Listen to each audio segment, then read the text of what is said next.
नमस्कार।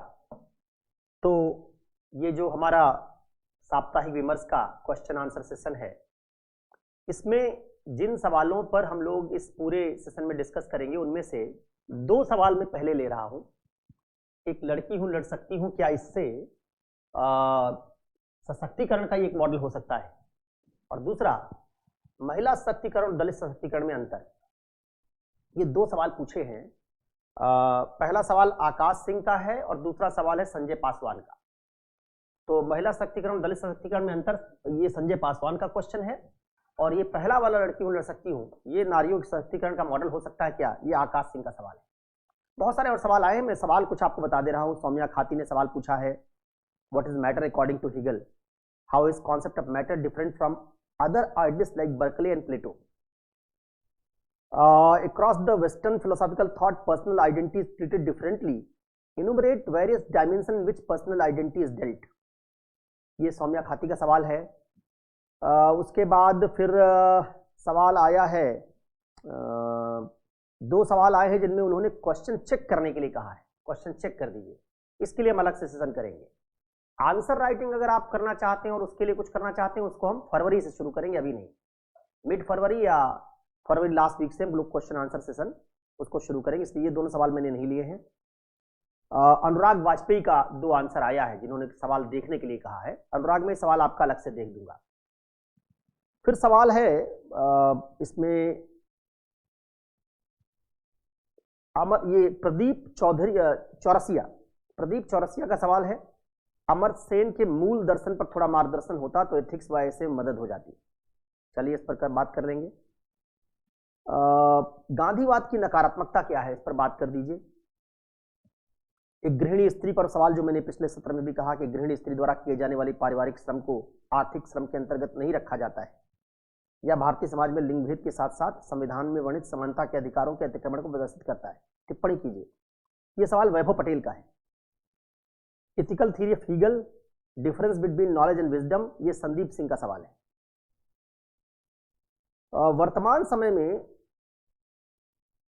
शासन की आवश्यकता क्यों है, अब ये सवाल मैं समझ नहीं पा रहा हूं, शासन की आवश्यकता क्यों। हर्ष सोनी का सवाल है, इसको फिर से हर्ष सोनी को भेजना पड़ेगा, सवाल क्लियर नहीं हो रहा है। पर्यावरणीय नीति शास्त्र व भारतीय आध्यात्मिक परंपरा, महिला सशक्तिकरण के संदर्भ में गांधी के दार्शनिक विचारों की प्रासंगिकता, ये आशीष का सवाल है। ऐसा आरोप लगाया जाता है कुछ कम्युनिस्ट इतिहासकारों ने, मैंने सवाल पहले ही पढ़ा था कि वो इतिहास के साथ छेड़छाड़ की कम्युनिस्ट लोगों ने, इस पर सवाल है। और भारतीय इतिहास का लेखन क्या पुनः किया जाना चाहिए, ओम प्रकाश सैनी का सवाल है। अभिनंदन का सवाल है, how do you convince the upcoming generation that education is the key to success when they are surrounded by poor graduates and rich criminals. Robert Mugabe का एक स्टेटमेंट है, उस पर इन्होंने कहा है अभिनंदन ने कि अपना जवाब दीजिए। फिर एक सवाल है, वर्तमान में राजनीतिक परिवेश में सभी नई विचारधाराओं का निर्माण हो रहा है, यह पुरानी राजनीतिक दार्शनिक विचारधाराओं की ही, या यह पुरानी राजनीतिक विचारधाराओं का ही पुनर्स्थापना हो रही है। राइटिंग थोड़ी खराब थी, इसलिए मैं ठीक से पढ़ नहीं पाया। सवाल का क्रक्स ये है कि वर्तमान में पुरानी राजनीतिक विचारधाराएं वही फिर से आ रही हैं, या कोई नई राजनीतिक विचारधारा भी बन रही है। उसके अलावा जो सवाल आए हैं,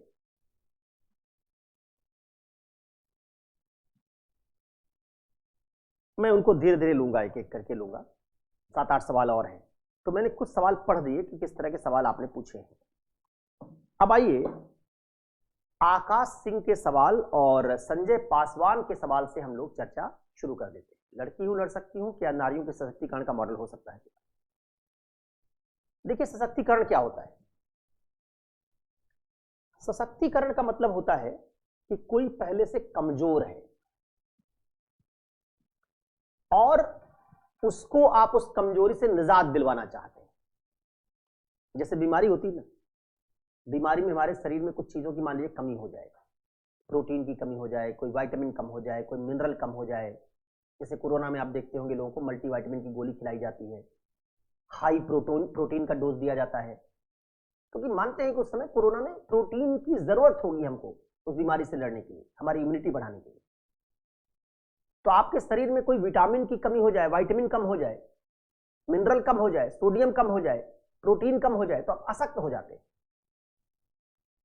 ठीक वैसे अगर किसी समूह में अधिकारों की कमी हो जाए तो समूह अशक्त हो जाता है। और अधिकारों की इस कमी को मापते कैसे हैं हम? अगर एक समाज में कई समूह रह रहे हैं, उनमें से किसी समूह के पास मान लीजिए 12 तरह के अधिकार हैं। संपत्ति का अधिकार है कि पिता के मरने के बाद संपत्ति उसको मिल जाएगी। चिता में आग लगाने का अधिकार है कि पिता मरेगा तो उसके चिता में आग यही लगाएंगे। कर्मकांड करने का अधिकार है धर्म में। राजनीति में अधिकार है, किसी मंदिर का पुरोहित या मौलवी बनने का अधिकार है। और दूसरा एक समूह है जिसके लोग किसी मंदिर के प्रीस्ट, पुरोहित, पादरी, किसी मस्जिद के नहीं बन सकते, मौलवी नहीं बन सकते, चर्च के पादरी नहीं बन सकते। एक वर्ग है जिसके सदस्य अपने घर के किसी सदस्य की मृत्यु पर चिता में आग नहीं लगा सकते। एक सदस्य कोई है जिसको पिता की मृत्यु के बाद उसकी संपत्ति में हिस्सा नहीं मिलेगा। तो हम कहेंगे इन दोनों समूहों में एक समूह के पास मान लीजिए 10 अधिकार हैं, दूसरे समूह के पास केवल 3 अधिकार हैं। तो इस सापेक्षता में दूसरा समूह पहले समूह की तुलना में अशक्त है। तो यही जो 7 अधिकार कम है, ये 7 अधिकार इनको दे दिए जाएं तो ये भी क्या हो जाएंगे? सशक्त हो जाएंगे। बात समझ में आई? तो अशक्त और सशक्त का क्या मतलब है? समाज में जब हम किसी एक समूह के पास ज्यादा अधिकार देखते हैं और किसी दूसरे समूह के पास उसकी तुलना में उनमें से कई अधिकार गायब होते हैं जो पहला समूह एंजॉय करता है, तो हम पहले समूह को सशक्त और दूसरे को अशक्त कहते हैं। अब अगर इसको बात को थोड़ा कॉन्क्रीट कर दिया जाए, ज्यादा मूर्त बना दिया जाए, तो पुरुषों के पास और स्त्रियों के पास अगर हम अधिकारों की तुलना करें तो आप पाएंगे राजनीति, धर्म, संस्कृति, अर्थव्यवस्था, आर्थिक गतिविधियां, तमाम सामाजिक कार्य, उन सब में पुरुषों के पास ज्यादा अधिकार है, स्त्रियों के पास कम है। स्त्रियों के संदर्भ में तमाम प्रतिबंध है, पाबंदियां हैं, पुरुषों के ऊपर पाबंदियां नहीं लगती। जैसे विवाह के बाद स्त्रियों के लिए जरूरी हो जाता है कि मंगलसूत्र पहने, लेकिन विवाह के बाद पुरुष के लिए कुछ ऐसा जरूरी नहीं कि वो भी मंगलसूत्र पहने। विवाह के बाद स्त्री के लिए जरूरी है कि वो एक अपने, अगर हिंदू स्त्री है तो अपने मांग में सिंदूर लगाए।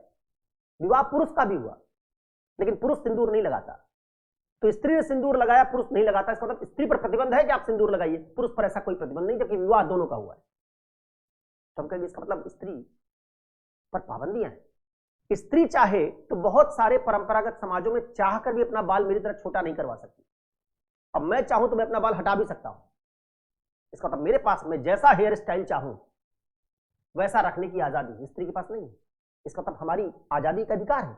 इसका मतलब आजादी के मामले में स्त्री के पास कम आजादियां हैं, मेरे पास ज्यादा। धर्म के मामले में स्त्री के पास कम कर्मकांड करने का अधिकार है, मेरे पास ज्यादा। राजनीति के मामले में मेरे पास चुनाव में वोट देने, सहभागिता करने के अवसर ज्यादा है, स्त्री के पास कम। आर्थिक गतिविधियों में मेरे पास बहुत सारी ऐसी आर्थिक गतिविधियां करने का अवसर जो स्त्रियों के पास नहीं। सेना पुलिस में मैं नौकरी कर सकता हूं, स्त्रियां मेरी तुलना में कम कर सकती हैं, उनको परमिशन कम मिलेगी। तो हम कहेंगे इसका मतलब है स्त्रियां पुरुषों की तुलना में अशक्त हैं।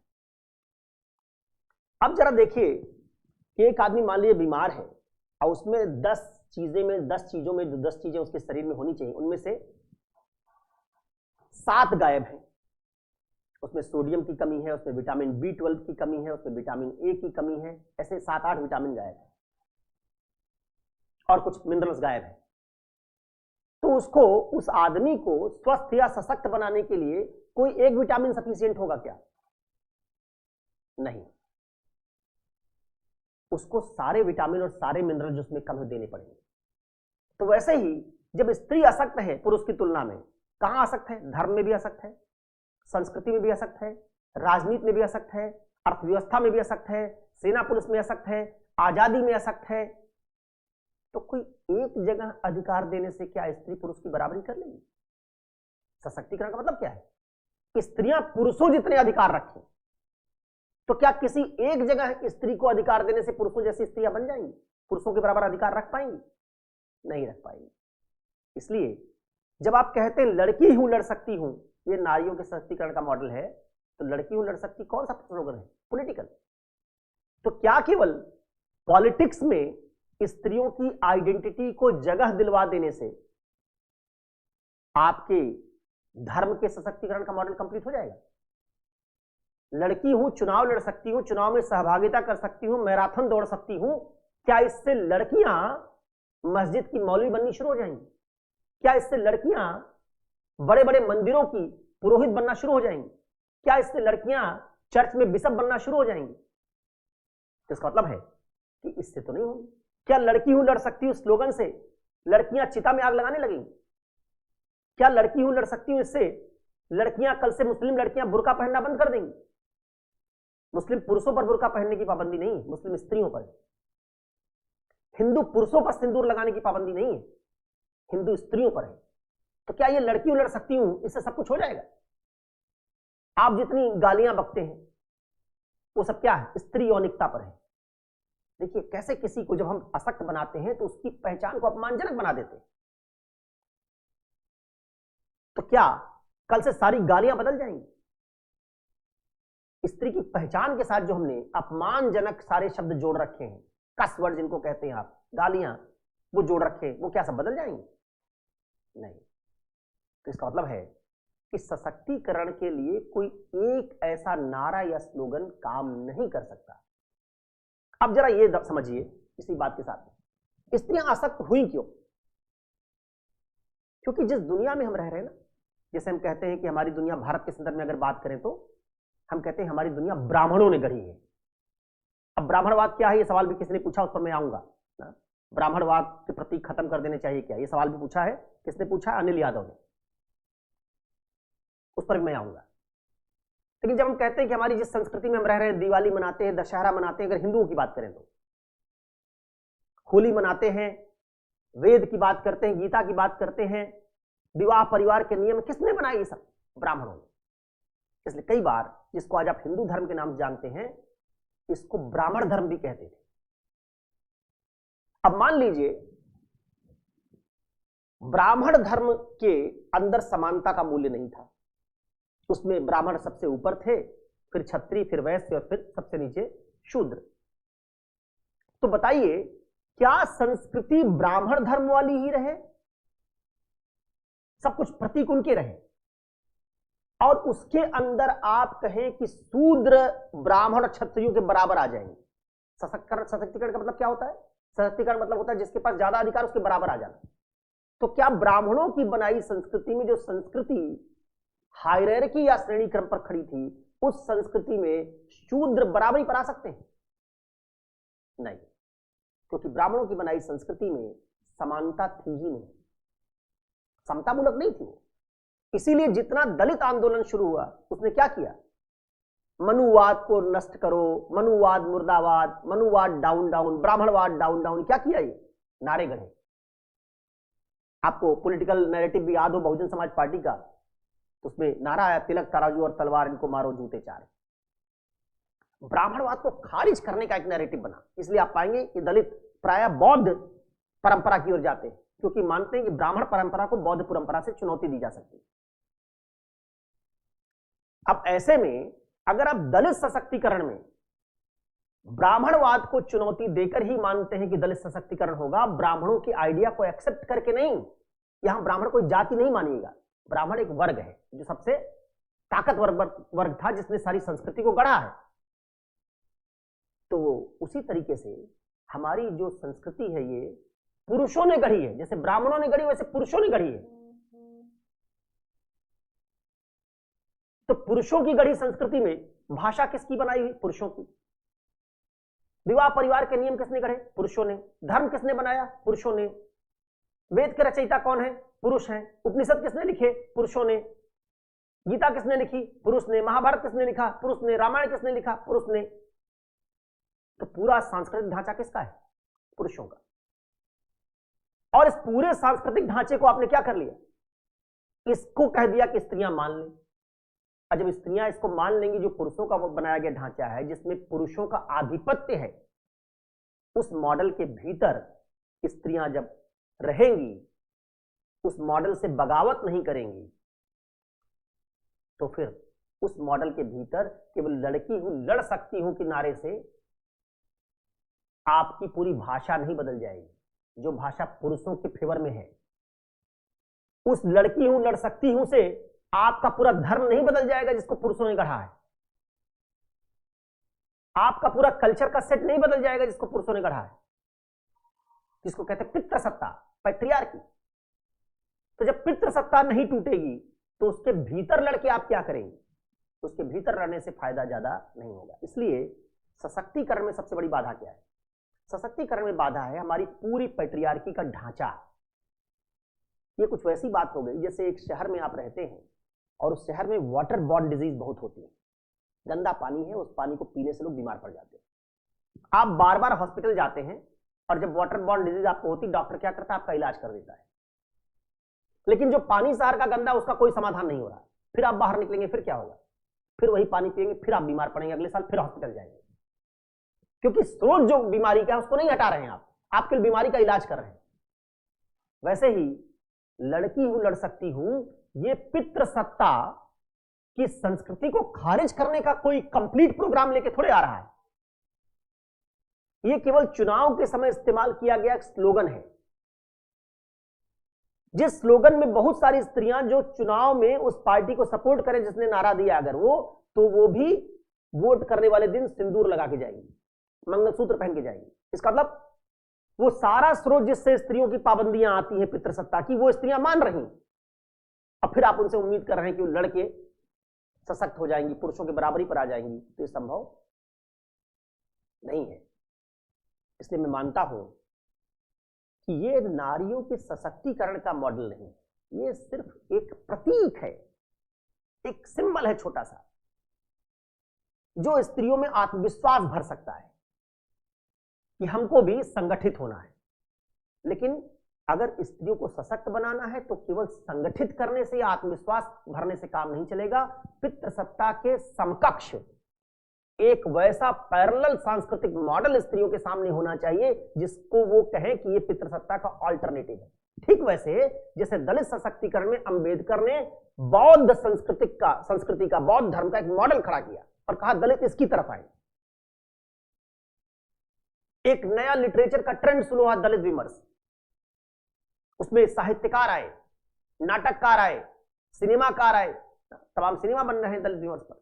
तो आप जब एक पूरा नैरेटिव गढ़ते हैं कि हम ब्राह्मणों की संस्कृति को नहीं मानेंगे तो हम क्या मानेंगे, उस पैरेलल संस्कृति की जब एक झांकी खड़ी करते हैं आप, तो उसमें बहुत सारे लोग जो पहले वाले मॉडल में असक्त थे उधर चले जाते हैं और तब वो बराबर अधिकार लेते हैं। इससे सशक्तिकरण शुरू होता है। दुर्भाग्य से स्त्रियों के पास ऐसा कोई पैरेलल मॉडल नहीं है। ज्यादा से ज्यादा क्या है, वो कह रहे हैं कि ठीक है पुरुष स्कूल में टीचिंग करते थे, हम भी टीचिंग कर लेंगे। लेकिन हम जब टीचिंग करेंगे तो जब स्कूल में पढ़ाने जाएंगे, शादीशुदा होंगे तो सिंदूर लगा के जाएंगे। तो टीचर तो बन गई लेकिन पितृसत्ता की संस्कृति नहीं छोड़ी। हम जब स्कूल में पढ़ाने जाएंगे और वहां से शाम में 6 बजे निकलेंगे तो अगल बगल से जब हम गुजरेंगे स्कूल के बगल से, मान लीजिए मैं जहां अपार्टमेंट में रहती हूं, मैं टीचर हूं, वहां से मेरा स्कूल 1 किलोमीटर की दूरी पर, मैं पैदल वॉक करके जाती हूं। और पैदल वॉक करके जाने पर सड़क पर अक्सर मुझे कई बार अलग अलग एज ग्रुप के लड़के, पुरुष, वो जब झगड़ते हुए दिखाई देते हैं तो वो गालियां जो देते हैं वो मेरी यौनिकता या मेरे सेक्सुअलिटी की पहचान या स्त्री की सेक्सुअलिटी की पहचान पर अपशब्द कहने से होती है। वो थोड़े बदल गई। तो भाषा आपकी बदली नहीं, कल्चर बदला नहीं, केवल आप क्या कर रहे हैं। पुरुष पुलिस में थे तो आप भी पुलिस में चली गई। अब पुलिस में जाने के बाद कई बार पुलिस अधिकारी बन गई, आप इंस्पेक्टर बन गई, तो आप भी वही गाली बक रही हैं। जरा सोचिए कि एक दलित सशक्तिकरण होता है इसमें दलित, जैसे पहले सवर्ण जो गालियां देते थे बहुत सारी दलित पहचान पर थे। अब मान लीजिए दलित सशक्तिकरण के मॉडल में दलित कहते कि हम सवर्णों जैसे बनेंगे, लेकिन गालियां कौन सी देंगे? दलित वाली, अपनी पहचान को गाली देंगे। सशक्तिकरण हो सकता था? आपने क्या पहचाना था कि दलित सशक्तिकरण होगा तो दलितों के लिए जितने अपमानजनक शब्द थे इन पर प्रतिबंध लग जाएगा। और ये हुआ क्या? स्त्रियों के मामले में ऐसा हुआ? आज आप दलित सूचक शब्द कोई बोलेंगे, जाति सूचक, और आप सवर्ण हैं तो आप जेल जा सकते हैं। लेकिन आप खुलेआम स्त्रियों की यौनिकता पर गाली बकिए, सब लोग बक रहे हैं, कोई जेल नहीं जाता। इसलिए ये जो सशक्तिकरण का मॉडल है ये ऐसे नहीं बनता है, इसमें कंप्लीट नई भाषा बनेगी। पुरानी भाषा जो पैट्रियार्की वाली है, पितृसत्ता वाली, इसमें तमाम शब्द गायब किए जाएंगे। हमारी पूरी भाषा ही पितृसत्तात्मक है ना। जैसे अक्सर लोग कहते हैं पॉपुलरली कि राष्ट्रपति होता है, हिंदी में राष्ट्रपति होता है।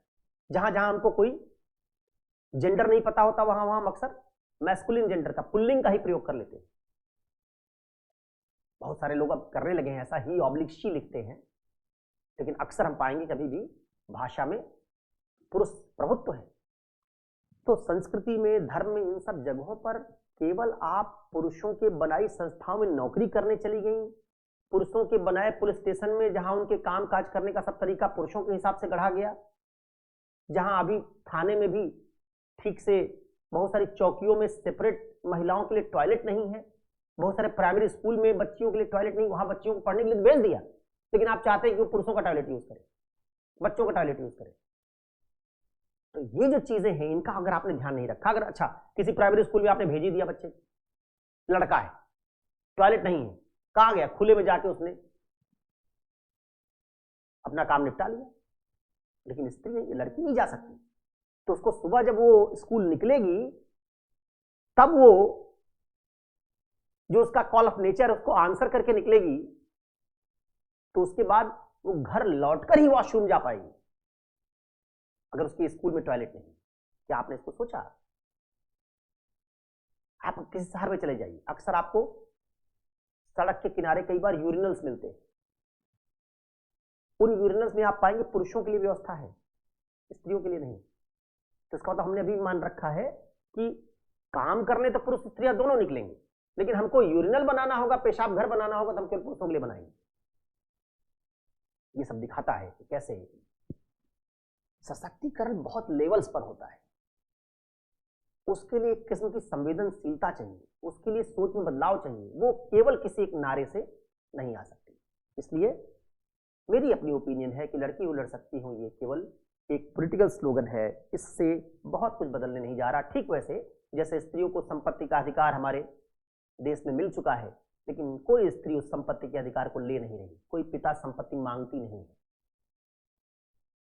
स्त्रियां रक्षाबंधन पे राखी बंधवाती हैं और भाई उनका 500-1000 रुपया दे देता है, और बदले में पिता की पूरी संपत्ति, उस 1000 रुपए को जो 20 साल उसने राखी बंधवाई, 23 साल 23,000 रुपया दिया, उसमें से आधा तो आधे समय तक तो पापा का ही पैसा, अपनी माँ का ही पैसा दिया उसने जब वो छोटा था। जब बड़ा हो गया, 18 साल 17 साल 20 साल का हो गया, कुछ कमाने धमाने लगा, तो 2-4 बार उसने 2000-4000 रुपया जो दिया उतने में सब निपटा दिया बहन का। बहन ने राखी का बंधन बंधवाया, 10,000 रुपया भाई से लिया और 2 करोड़ की प्रॉपर्टी भाई ने हड़प ली बहन की। 20 बीघे खेत था, उसमें 10 बीघे बहन का होना चाहिए था, न भाई ने दिया न पिता ने दिया। कानून दे रहा है, कानून कह रहा है कि आपकी संपत्ति आधी, लेकिन स्त्री मांग नहीं रही और न पुरुष दे रहा है। तो ऐसे आप पाएंगे कि जब तक नैरेटिव चेंज नहीं होगा, स्त्रियां स्वार्थी नहीं होंगी, जब तक वो अपनी पहचान को सांस्कृतिक पहचान से अलग करके नहीं देखेंगी, जब तक वो जीवन के सारे क्षेत्रों में अधिकार नहीं मांगेंगी, जब तक उनका मनोविज्ञान पितृसत्ता से बाहर नहीं आएगा, उनके पास एक ऑल्टरनेटिव संस्कृति का मॉडल जब तक नहीं खड़ा किया जाएगा, तब तक स्त्रियां सशक्त नहीं हो पाएंगी। ये पहले सवाल का जवाब है। इसमें मैंने कोशिश की कि आपके महिला सशक्तिकरण और दलित सशक्तिकरण में अंतर क्या है ये भी बता सके। जब भी कोई सशक्तिकरण होता है तो उसमें पहले एक विलेन खड़ा किया जाता है और उसके खिलाफ गुस्सा पैदा किया जाता है, क्योंकि मैंने अभी बताया कि सशक्त और असक्त में क्या अंतर होता है, अधिकारों का। जो सशक्त होता है उसके पास अधिकार ज्यादा, जो असक्त है उसके पास कम। तो अगर दलित असक्त थे तो इसका मतलब दलितों के पास ब्राह्मणों क्षत्रियों की तुलना में अधिकार कम थे। अब अगर अधिकार कम है तो अधिकार जब तक आपको मिलेंगे नहीं तब तक तो आप सशक्त नहीं हो पाएंगे। अधिकार मिलने का 2 ही तरीका है, या आप छीन लीजिए या जिसके पास ज्यादा है उस स्वेच्छा से दे दें। क्या आपको लगता है कि ब्राह्मण क्षत्रिय स्वेच्छा से अपने ज्यादा अधिकार दलितों को दे देंगे? नहीं, स्वेच्छा से दे देंगे। इसका तब आपको छीनना पड़ता है, और छीनेंगे कब आप? जब आप में गुस्सा पैदा होगा। इसलिए प्रायः माना जाता है कि सशक्तिकरण के मॉडल की शुरुआत किसी किस्म के एंगर से होती है। मार्क्स तो इस बात को बड़ी तरजीह देता था, कहता था क्रांति होगी और उसी के बाद पूरा ढांचा समाज का बदलेगा। उसी से जो वर्ग ऑप्रेस थे, जो क्लास ऑप्रेस था, प्रोलेटेरिएट जो सर्वहारा वर्ग था, वो जब उसमें गुस्सा भरेगा और पुराने ढांचे को नष्ट कर देगा क्रांति करके, तब फिर सशक्तिकरण होगा। तो माना जाता है कि सशक्तिकरण का जो तरीका है उसमें अधिकार छीनने पड़ते हैं, अधिकार दिए नहीं जाते, छीनने पड़ते हैं। अब इसी के कारण अधिकार छीनेंगे कैसे? पहले गुस्सा कैसे बनेगा? आपको बताया जाए कि देखिए आपके साथ अन्याय हुआ है, आपके साथ जाति हुई है, जो ये संस्कृति है शोषणकारी है, ये वेद जो है वो तुम्हारे खिलाफ है, ये धर्म तुम्हारे खिलाफ है, ये संस्कृति तुम्हारे खिलाफ है। जो मैंने अभी नारा बताया, तिलक तराजू और तलवार इनको मारो जूते चार। सवर्ण तुम्हारे साथ वर्ग संघर्ष में है, क्लास कॉन्फ्लिक्ट है इनके साथ तुम्हारा, ये शोषक हैं। तो ऐसा जब होता तो एक वर्ग गुस्से में भरता है, उसको पता होता है कि अधिकार किससे छीनना है। फिर तब वो जब उसमें गुस्सा आ जाता है, तब आप उसको, जब वो लोकतंत्र में गुस्से में आ गया तो कहता है कि अब हम इनको वोट नहीं देंगे, हमको अपना नेता चाहिए, अपनी पार्टी चाहिए। तो बहुजन समाजवादी पार्टी खड़ी होगी। अपने साहित्यकार चाहिए, अपने पत्रकार चाहिए, अपने जज चाहिए, अपने पुलिस अधिकारी चाहिए। क्या चाहता है? हर जगह हमारा रिप्रेजेंटेशन हो, पुलिस में भी, नौकरियों में भी, सेना में भी, जज में भी, सब जगह हो। मान लीजिए सेना को छोड़ दीजिए कुछ देर के लिए, सब जगह हो। तो वो भागीदारी मांगता है, और भागीदारी लेने के लिए क्या करता है? अपने पहचान वाले नेताओं को वोट करता है। ये दलित आदमी है, इसको मैं वोट करूंगा, मैं दलित हूं, इस दलित को वोट करूंगा। इसको कहते हैं आइडेंटिटी पॉलिटिक्स। और आइडेंटिटी पॉलिटिक्स में एक समूह गुस्से में आता है लोकतंत्र में। अगर मार्क्सवादी तरीका होगा तो क्रांति करेगा वो, लेकिन लोकतंत्र होगा तो क्या करेगा? अपना वोट इकट्ठा कर लेगा, और वोट इकट्ठा करके वो अपनी पहचान या अपनी पार्टी को वोट देगा, तो उसकी पार्टी चुनाव जीतना शुरू हो जाएगी, उसके पहचान के लोग चुनाव जीतना शुरू हो जाएंगे। जब वो चुनाव जीतेंगे, और चुनाव इसी कारण जीते क्योंकि दलितों ने उनको वोट दिया है, तो वो संसद जाएंगे, विधानसभा जाएंगे, दलित पहचान के कारण जीते हैं, तो दलितों के लिए कानून बनाएंगे। कहेंगे कि अगर सवर्ण गाली देगा तो एससी एक्ट में वो जेल जाएगा। तमाम ग्राम समाज की जमीन जो शोषण के कारण दलित थे उनके पास नहीं गई, उनमें बांटी जाएगी। नए नए कानून बनेंगे। और इनमें गुस्सा है, ये अधिकार लेना चाहते हैं, और इनके प्रतिनिधियों ने संसद और विधानसभा जाके अधिकार इनको दिलवाने शुरू कर दिए, तो इनके पास अधिकार आना शुरू होता है। फिर क्या करते हैं? जैसे जैसे अधिकार आता जाता है, कहते हैं हम तुम्हारा धर्म नहीं मानेंगे, ये धर्म तुम्हारा नहीं, हम बौद्ध धर्म अपनाएंगे। हम तुम्हारा लिटरेचर नहीं मानेंगे, हमारा अपना लिटरेचर होगा, हमारे अपने साहित्यकार होंगे, हमारे अपने आइकन होंगे। शहरों के नाम बदलो, हमारे नाम पर रखो। तो ऐसे गौतम बुद्ध नगर रखो, ठीक है, अंबेडकर नगर रखो।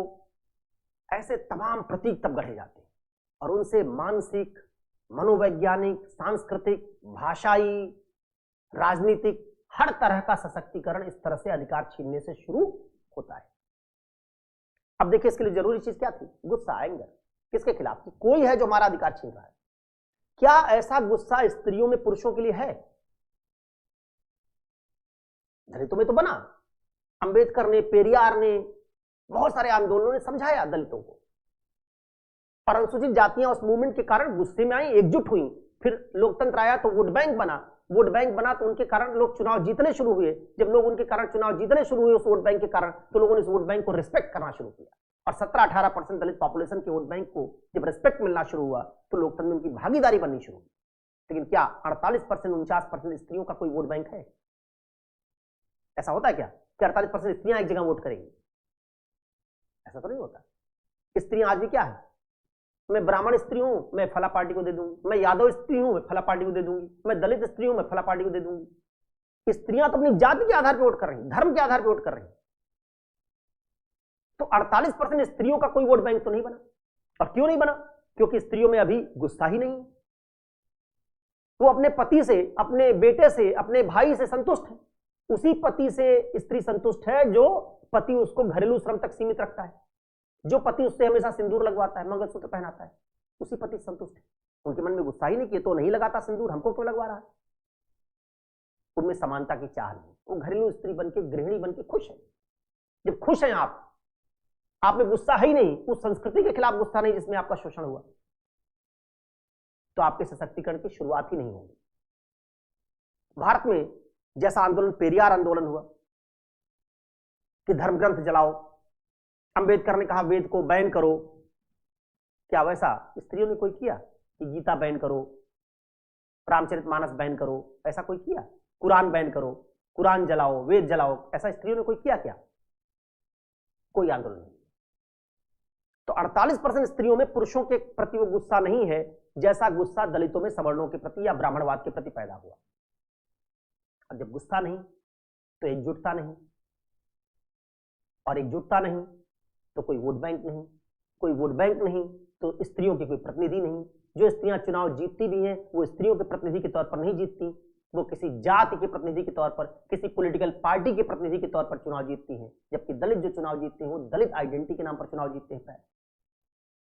इसलिए दलित सशक्तिकरण जितना सफल हुआ, स्त्री सशक्तिकरण नहीं हुआ, क्योंकि दलित सशक्तिकरण को क्लियर पहचान थी कि हमारा शोषण कौन कर रहा है और हमको उसके खिलाफ लड़ना है। स्त्रियों को अभी भी क्लियर पहचान नहीं कि हमारा शोषण कौन कर रहा है, बल्कि उल्टा वो जो शोषण कर रहा है उसी की संस्कृति को उचित मानती है। आज भी बहुत सारी स्त्रियां ऐसी होंगी, कोई लड़की अगर छोटे कपड़े पहन ले थोड़े तो उसका स्त्रियां ही बाइकआउट कर देंगी। भारत में जब दहेज हत्या होती थी तो उसमें स्त्रियां शामिल होती थी, स्त्री को स्त्री मार देती। जब भ्रूण हत्या होती थी स्त्री चाहती थी कि उसको बेटा हो बेटी ना हो। तो इसका मतलब स्त्री, वो स्त्री शरीर से तो है, मादा तो है अपनी, लेकिन सोच से वो पुरुषों की संस्कृति की समर्थक है। तो उसके अंदर सॉफ्टवेयर भरा है पितृसत्तात्मक संस्कृति का, बायोलॉजिकली केवल वो स्त्री है या मादा है। इसलिए इनका सशक्तिकरण नहीं हुआ क्योंकि इनकी सोच डोमिनेंट संस्कृति की है। दलितों में ऐसा नहीं, दलितों की सोच ब्राह्मणवादी संस्कृति की नहीं, उससे विपरीत है। और स्त्रियों में, स्त्रियों की संस्कृति पितृसत्ता की संस्कृति से ही गढ़ी हुई। इस कारण से स्त्रियों और दलित सशक्तिकरण की सफलता में आज भी अंतर है। यह अंतर तब तक नहीं होगा जब तक स्त्री सशक्तिकरण का एक कंप्लीट ऐसा एंगर का प्रोग्राम, राइट्स छीनने का प्रोग्राम, अभी मैंने उदाहरण दिया आपको कि स्त्रियों को अधिकार दिया जा रहा, ले नहीं रही। संपत्ति का अधिकार का कानून बन चुका है, ले नहीं रही संपत्ति। पढ़ी लिखी स्त्रियां इंजीनियर होंगी वो भी भाई संपत्ति नहीं मांगती। कई बार हम कहते हैं ना पढ़ने लिखने से आदमी बदल जाता है, ऐसा कुछ नहीं होता, क्योंकि जो पढ़ाई लिखाई अब इंजीनियरिंग की करती है उसमें सशक्तिकरण थोड़े शामिल होता है। इंजीनियरिंग की पढ़ाई लिखाई नौकरी दिलवाने की पढ़ाई लिखाई, वो सांस्कृतिक ढांचे के खिलाफ गुस्से की पढ़ाई थोड़े है। इसलिए आप पाएंगे प्राय इंजीनियर स्त्री भी अपने पति से घरेलू हिंसा का शिकार हो सकती है। कई बार तो यूपीएससी में, सिविल सेवा में स्त्री होगी, हो सकता है अपने पति से पिट जाती हो, घरेलू हिंसा उसके साथ होती है। तो ये जो अंतर है इसको ना आप जब समझेंगे तो समझ पाएंगे कि कैसे एक कंप्लीट प्रोग्राम और प्रोजेक्ट की एम्पावरमेंट के लिए जरूरत होती है। वो स्त्रियों के पास नहीं है, दलितों के पास वो धीरे धीरे पेरियार मूवमेंट, अम्बेडकराइट मूवमेंट से बनना शुरू हुआ। इसलिए एक सशक्तिकरण का प्रोजेक्ट सफल हुआ, दूसरे का सफल नहीं हुआ। अब इसमें बहुत सारे डायमेंशन है जो मैं अक्सर जेंडर जब पढ़ाता हूँ निबंध में या फिलॉसफी में हम लोग 4-5 दिन में ये जेंडर खत्म कर पाते हैं। वहां महिला सशक्तिकरण का, जेंडर डिस्कोर्स का पूरा एक टॉपिक है। उसमें नारी सशक्तिकरण क्या है, नारी मुक्ति क्या है, नारी सशक्तिकरण से नारी मुक्ति अलग कैसे है, नारी सशक्तिकरण के अलग अलग प्रोजेक्ट्स कौन से हैं, ये नारियों को का सशक्तिकरण पैदा कैसे हुआ, इस सब तरह के सवालों पर वहां डिस्कस करते हैं। लेकिन उतना तो यहाँ सवाल के जवाब में डिस्कस करना संभव नहीं होगा। तो पहला जो सत्र मैंने लिया 2 सवालों का लिया। अब हम लोग महिला सशक्तिकरण के बात के बाद दूसरी चीज पर जाएंगे और अब जो गांधी, अंबेडकर, ब्राह्मणवाद, मनुवाद वाले सवाल हैं उनको लेंगे। आज हम लोगों ने डिस्कोर्स की जो शुरुआत की है उसमें शुरुआत में कुछ पॉपुलर बातें ली हैं सवाल जवाब के तौर पर। अभी सीधे हीगल के जवाब में मैं चला जाता तो उसको सुनने में कितने लोगों का इंटरेस्ट होता है, उसको तो केवल फिलॉसफी वाले सुनेंगे। उसको हम फिलॉसफी के सवाल जवाब में रखेंगे। शुरू में वो सवाल ले रहे हैं जिनमें सबका इंटरेस्ट हो सकता है, ठीक है। तो ये 2 सवाल का जवाब मैंने दिया। अब अगले 2 सवाल लेके फिर आता हूं या फिर आपको एक नए वीडियो में मिलता हूं।